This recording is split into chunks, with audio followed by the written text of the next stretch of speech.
Então, orientar é proteger. Vocês conversam com as crianças, mas também, inevitavelmente, conversam com os pais delas, né? O que vocês acham que os pais ainda não perceberam que é importante conversar com a criança, que não está acontecendo hoje em dia? Bom, as crianças, elas têm o direito de entender sobre o próprio corpo. Às vezes, falar sobre as partes íntimas, dar o nome correto das partes íntimas, ainda é um tabu.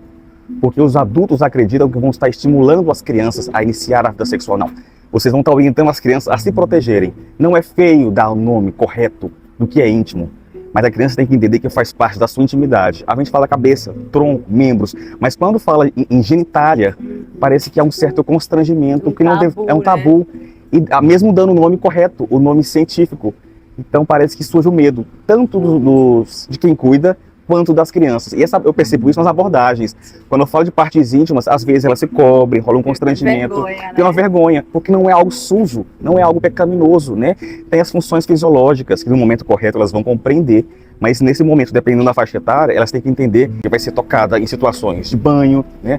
Para realizar a higiene. Uma criança pequena tem que trocar fralda, a criança pequena tem que limpar o cocô, tem que limpar o xixi, quando vai no médico. E ela entender quais são as situações que isso pode acontecer. Ela pode ser tocada. E uma criança que ela bem orientada, ela assusta o abusador. A partir do momento que ela demonstra que ela tem uma pessoa de confiança, que ela sabe onde pode ser tocado ou não, que ela sabe ela sabe se posicionar, o possível abusador, ao perceber isso já assusta.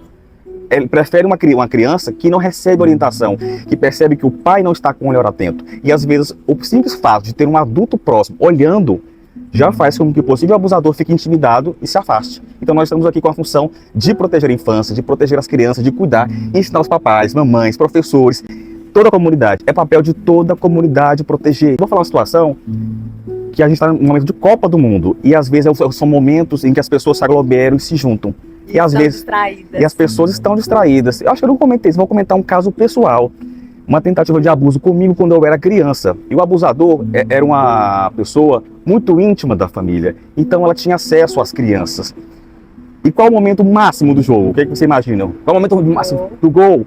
Então esse abusador, ele tentou se aproveitar do momento do gol, que seria o momento que eu iria gritar, para que ninguém conseguisse perceber. Então assim, ele me segurou, pode falar, né? Pode. Ele tentou introduzir o dedo na região anal. Como eu tinha orientação, eu sabia que era errado, eu saí daqui! Empurrei e saí de perto. Então, assim, não chegou a executar o que realmente ele queria. Talvez se eu não tivesse sido bem orientado pela família, seria uma criança que ia ceder, que ia ficar quieto, que ia chorar, que ia acontecer, e ia acontecer repetidas vezes, né? Então, papais e mamães, cuidado, tanto em Copa do Mundo, quanto quadrilha, quanto Natal, Ano Novo, reuniões familiares, às vezes regadas de álcool. Então a gente tem que ter muito cuidado com relação às crianças. E eu tô falando um caso que aconteceu, pessoal, nunca contei pra ninguém assim, sabe? Mas tô contando agora pra Carol, pra todo mundo aqui, exclusivo. Porque eu acho que é uma coisa que é impactante, que a gente tem que pensar que é nesses pequenos momentos que pode acontecer. Eu já presenciei relatos de abusos no meu atendimento, em que a mãe relatava que a criança contou que os abusos aconteciam nos momentos que ela ia preparar o cafezinho para a visita. Então a visita se aproveitava do momento do café. E uma vez minha filha perguntou assim, uma pessoa tentou, uma criança maior, mostrar as partes íntimas para ela, correu atrás dela e ela contou para uma pessoa. E eu falei, minha filha, se você contar e ninguém acreditar, você grita. Porque assim, se aquela pessoa que você contou, ela não acreditou, alguma pessoa vai acreditar.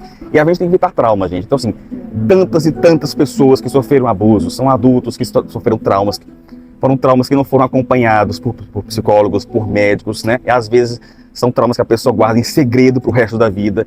Então, assim, vamos preservar nossa infância. Porque quando a gente conversa com a criança, a gente dá abertura para ela se proteger também, mas para ela falar caso isso aconteça, porque verbalizar isso também é um medo que a criança tem, né? De não ser acreditada. Então, assim, falando sobre isso, fazendo com que isso deixe de ser um tabu, ela vai saber os próprios limites, ela vai saber se proteger e ela vai conseguir falar, né? Eu quero saber, essas crianças que vocês estão ensinando hoje, se vocês encontrassem elas daqui 20 anos, qual seria a orientação de vida que vocês queriam que elas levassem?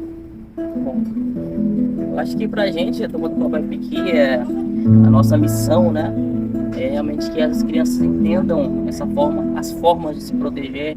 Então a gente acredita muito que daqui a alguns anos, né, se torna um legado, né? Daqui a pouco essas crianças vão ter filhos e eles vão ensinar os filhos deles e vão lembrar que aprendeu com alguém. né? Então, eu creio que a nossa maior opção é deixar essas orientações, a turma do Papai Piqui aí, como um legado para mim, né? Com certeza. Eu acho que tem muita criança aprendendo dessa maneira divertida que vocês ensinam. É um trabalho muito importante esses que vocês executam, de educação infantil, de educação sexual. Eu acho que a gente está criando com essa educação seres humanos melhores, Sim. que vão ter mais cuidado com as crianças do futuro, né? É papel de toda a comunidade proteger.